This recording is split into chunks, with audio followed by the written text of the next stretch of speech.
El Día Nacional de la Memoria por la Verdad y Justicia es una fecha en la que se conmemora y busca mantener vivos en la reflexión y memoria social los tristes acontecimientos producidos en la última dictadura militar, no con el objetivo de depositar una visión estática sobre aquella etapa tan oscura, no con el objetivo de perpetuar un ánimo social irreparable, no con la intención de vivir con la mirada puesta en el pasado, pero sí con el objetivo de tener presente los errores cometidos y las consecuencias terribles que de ellos pueden desprenderse.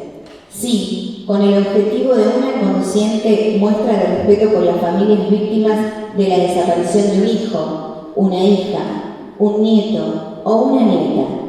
Sí, con el objetivo de buscar justicia y dar luz a los acontecimientos que tuvieron lugar en aquella triste etapa de la historia argentina. La docente Alicia Rodríguez compartirá unas palabras alusivas a la fecha. Hace 46 años se instaló en nuestro país una dictadura militar que desde el terrorismo de Estado desató un plan sistemático de exterminio. Un plan que fue parte de un proyecto político, económico y social que buscaba cambiar la estructura de nuestro país, aniquilando toda expresión organizada o no que pudiera oponerse a esos objetivos. Pero, ¿qué es un golpe de Estado? Es la toma del poder por las fuerzas, donde se suspenden los derechos y las garantías constitucionales.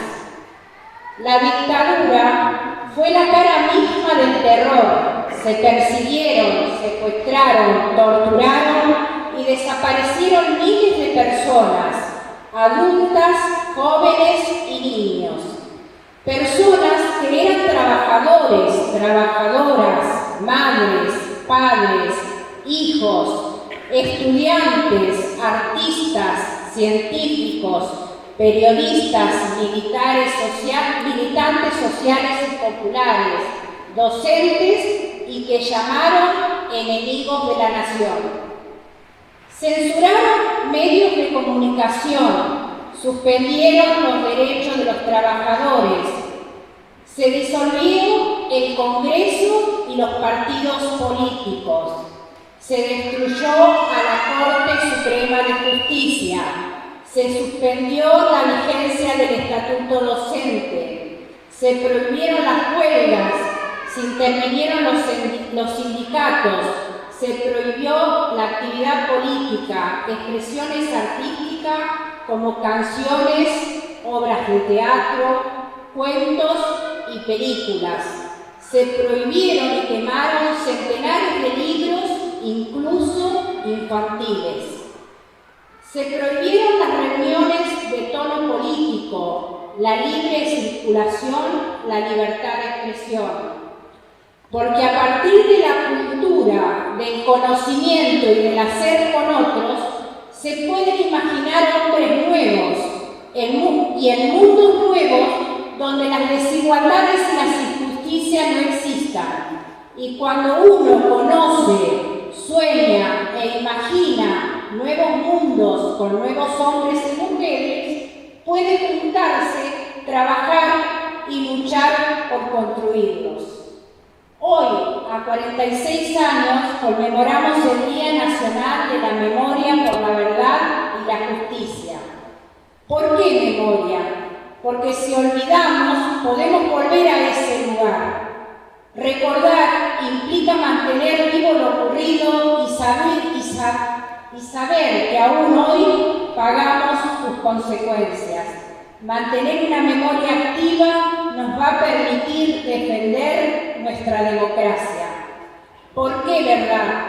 Porque hay jóvenes que aún no conocen su verdadera identidad, jóvenes que nacieron en cautiverio, fueron robados de sus madres y entregados a nuevas familias de apropiadores que decidieron decirle que su vida y sus orígenes son unos que no son los verdaderos.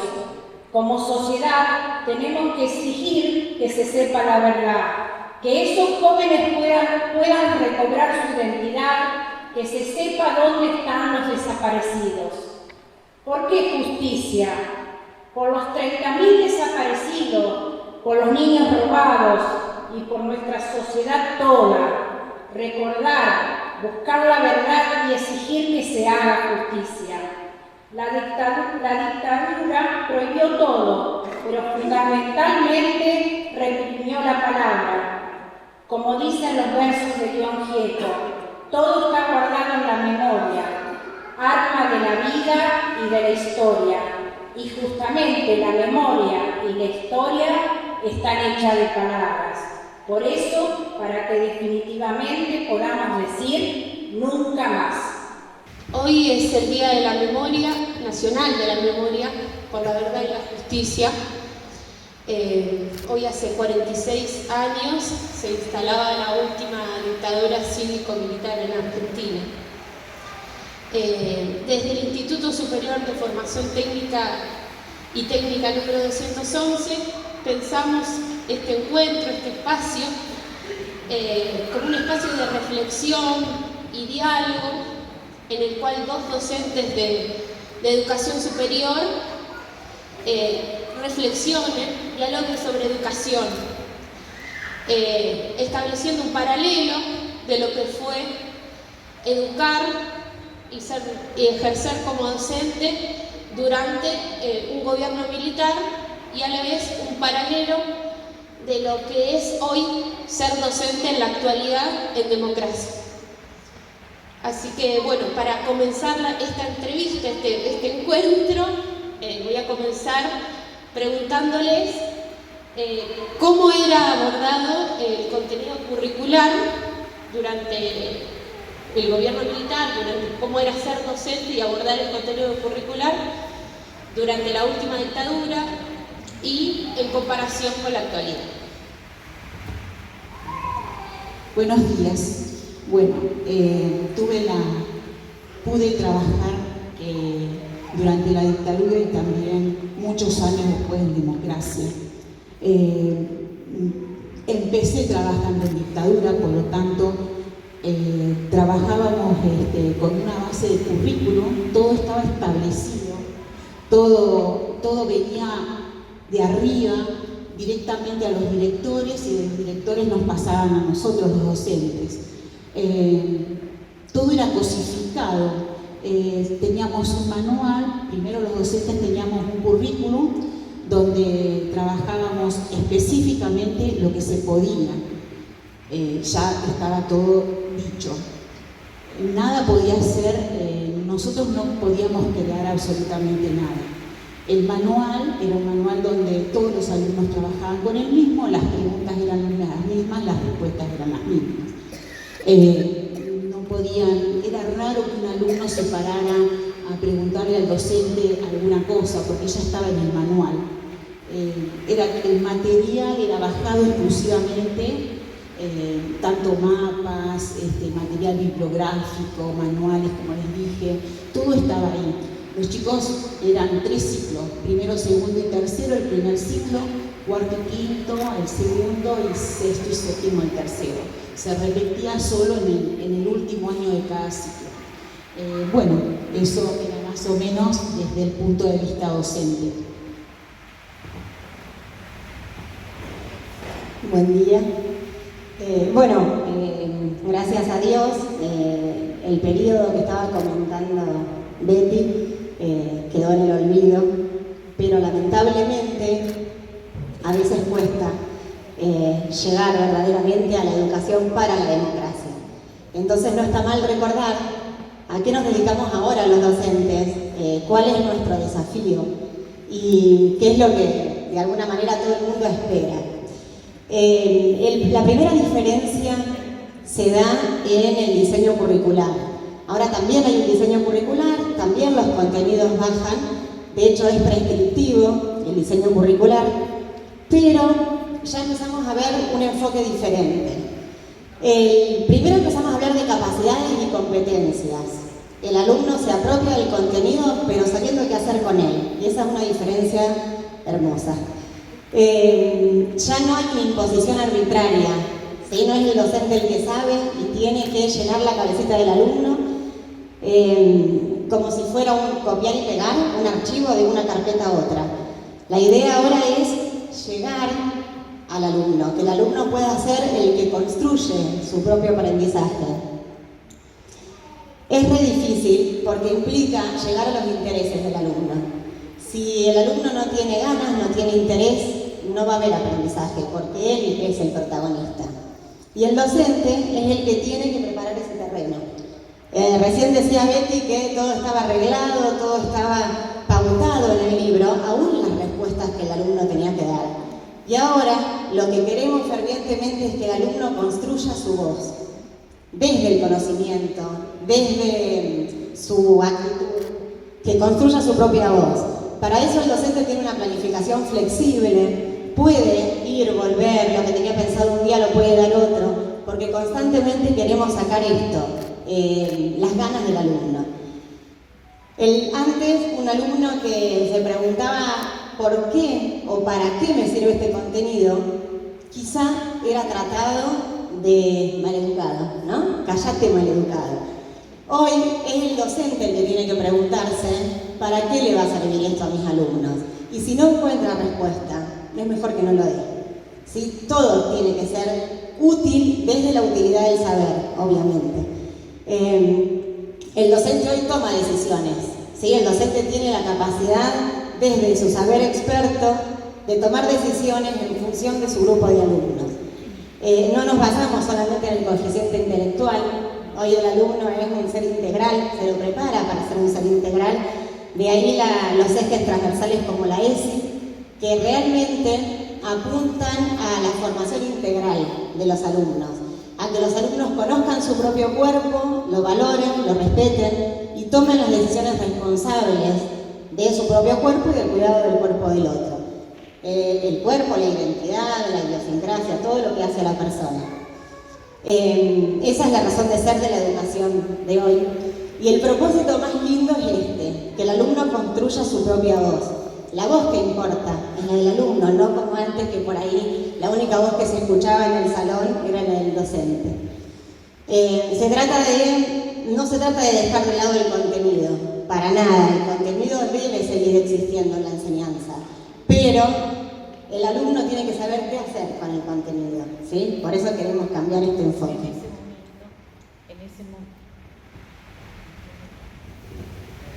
En ese momento era repetitivo, o sea, nada podía ser de otra forma que repetir lo que decía el libro, nada más. Entonces hoy no es así, gracias a Dios. Exacto. Hoy primero llegamos a la emoción, primero preparamos el terreno, necesitamos la emoción del alumno, las ganas, los intereses, la curiosidad, y después enseñamos. O eso es el ideal menos, ¿no? Ese es el ideal. Y en cuanto a su formación, ¿cómo fue ser? O sea, queremos que cuenten su experiencia personal como estudiantes de educación superior, sobre todo vos, Betty, que estudiaste durante la última dictadura. Bueno, tuve la suerte de estudiar en el Instituto 20 de Junín, en ese momento, un instituto renombrado en la provincia. El cuerpo de profesores que había era excelente. Por suerte no cosificaban al alumno, tuvimos la suerte de poder manejar la bibliografía que queríamos, porque ningún docente nos prohibió leer, inclusive nos daban a leer libros que en ese momento no se podían leer. Yo tengo una hermosa anécdota. Nuestra profesora de psicología nos dio las Venas Abiertas de América Latina para leer. Entonces nos la pasábamos de estudiante a estudiante. Viajaba todos los días de Bedia a Junín y de Junín a Bedia. Entonces me toca traerme el libro. Yo tenía miedo de que cuando me bajara en el colectivo de Bedia, acá en Bedia, me abrieran el bolso. Pero no, me lo abrieron antes. Cuando llego a la mitad por Zaforcada, un poco nos para la policía, suben con linterna, lógicamente porque era de noche, y nos piden todo, me hacen abrir el bolso. Yo en el bolso tenía mis apuntes y el libro. Yo abro el bolso, lógicamente, pensando, bueno, soné, y no pasaron la linterna y no me lo vieron, así que, bueno, vine a mi casa tranquila, leí el libro muy tranquila, lo devolví a la compañera que seguía. Por eso nuestros profesores, nosotros tuvimos, no había centro de estudiantes, no podíamos reunirnos, pero sí tuvimos la suerte de que nuestros profesores tuvieran una mente abierta. Entonces, por lo tanto, vivíamos la época pero distinto. Inclusive nos hacían leer el diario para que pudiéramos reflexionar acerca de cómo estaba en ese momento. Bueno, en ese aspecto como estudiante tuve esa suerte. Siempre lo agradezco a ese cuerpo de profesores del Instituto 20 y los recuerdo mucho, por supuesto. Bueno, yo me formé en democracia, pero en los 90. La democracia ya estaba, pero en las escuelas no se hablaba mucho. Yo me informé en el Instituto Superior de acá de Bedia, cuando era una extensión del de Junín, y bueno, empecé casi sin querer fui docente. Y en el instituto me enseñaron a amar la docencia, a sentirla, a cuestionarla. Y eso, bueno, es un valor pero hermoso que recibí acá. Y después hice el terciario en Lincoln, la parte de literatura, y ahí sí ya nos empezaron a hablar, cosa que tampoco era muy común, de la construcción de la dictadura dentro de la literatura nacional. Y eso es como que despertaba nuestro sentir nacional desde ese lugar, que tampoco estaba visto, no se tocaba en las escuelas determinados temas. Empezamos después de los 90 como a querer bajarlos. Pero bueno, también siempre se necesita un profesor que tenga ganas de romper un poquito las reglas, de animarse. Es necesario para que la educación avance. Y siguiendo con la temática, vamos a pensar específicamente dos conceptos.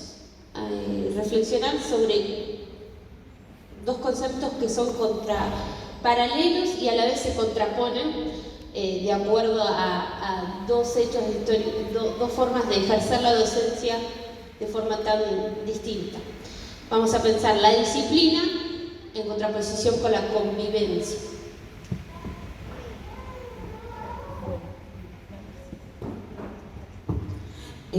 Bueno, en cuanto a convivencia, lo que llamamos hoy convivencia no existía.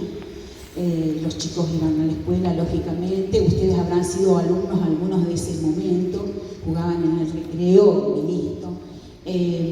Lo que a mí me llamaba, hoy como docente ya jubilada y bueno, y sigo trabajando, me llamaba la atención en ese momento todo el que el alumno no podía absolutamente, todo recaía en el alumno, el maestro no tenía culpa de nada.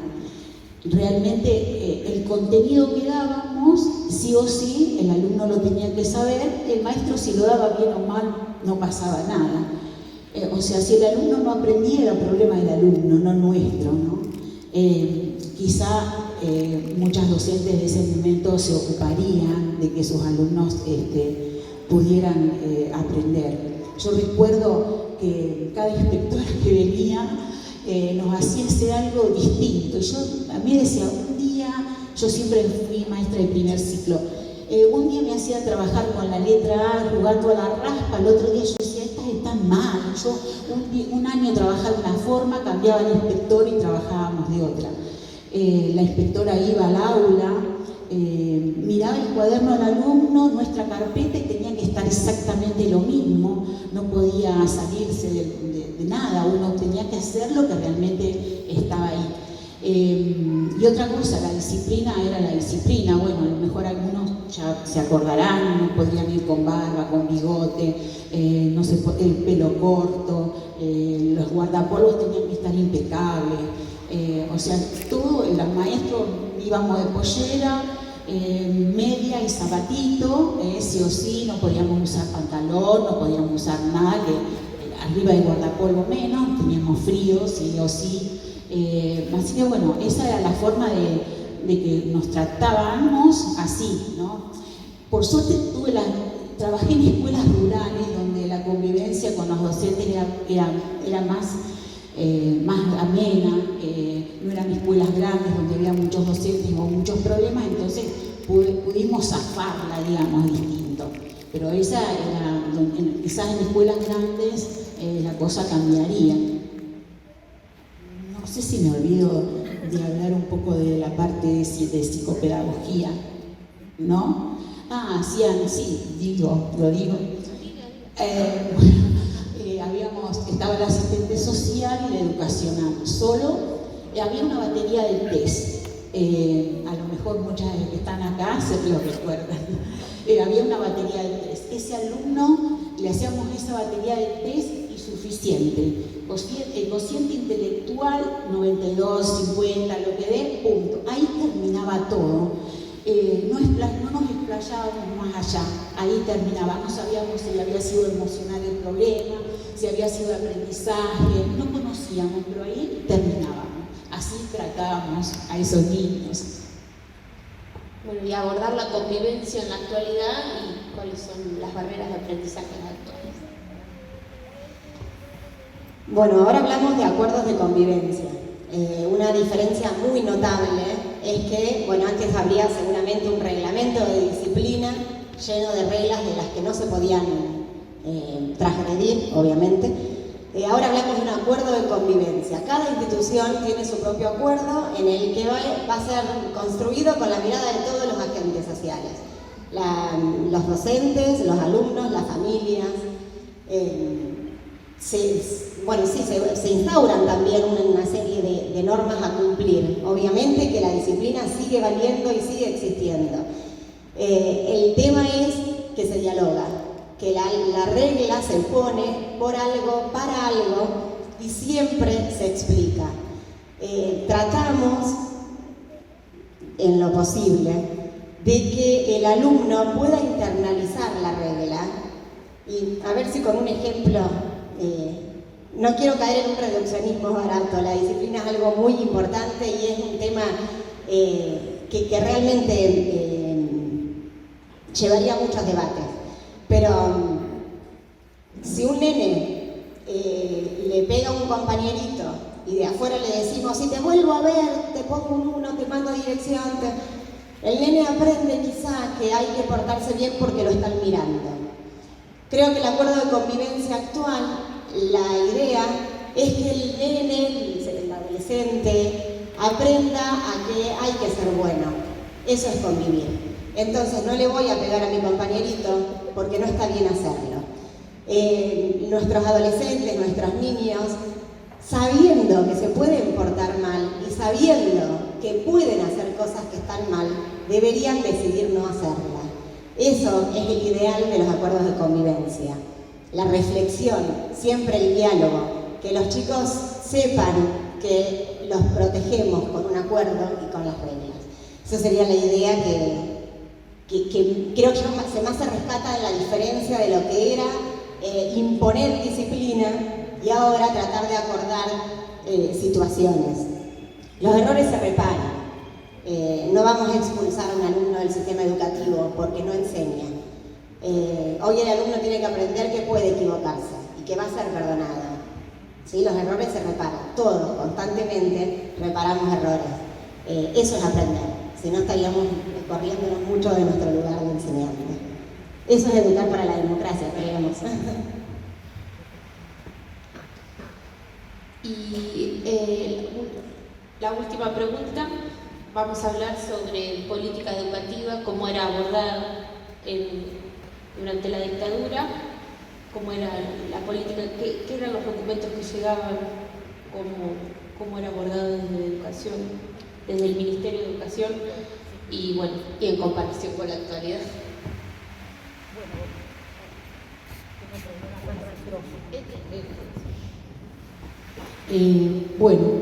Como os dije, las bases curriculares eran bajadas, no teníamos la suerte de poder inferir en ellas, los contenidos estaban explícitos ahí había que hacerlos.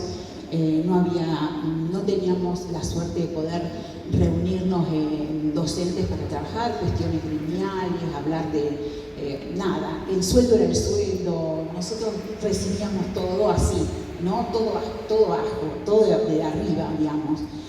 Así que política educativa directamente dictatorial, ¿no? Directamente.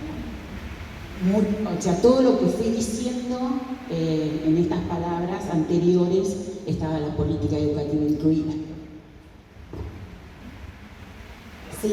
Sí, obviamente que la política educativa tiene que ver con esto que subyace a toda la educación, en todo momento.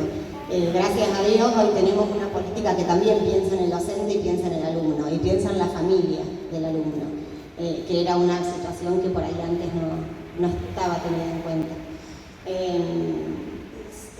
Bueno, no quiero parecer alcahueta de las inspectoras, pero en realidad hoy tenemos una mirada de acompañamiento también. No va a bajar la inspectora para retar, para censurar, para controlar, sino que siempre hay una mirada de apoyo y acompañamiento.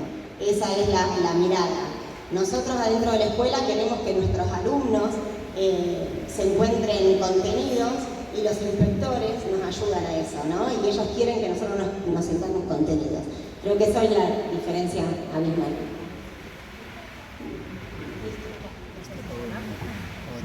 Bueno, y para cerrar este espacio, este encuentro, cada una de las profesoras va a decir unas palabras.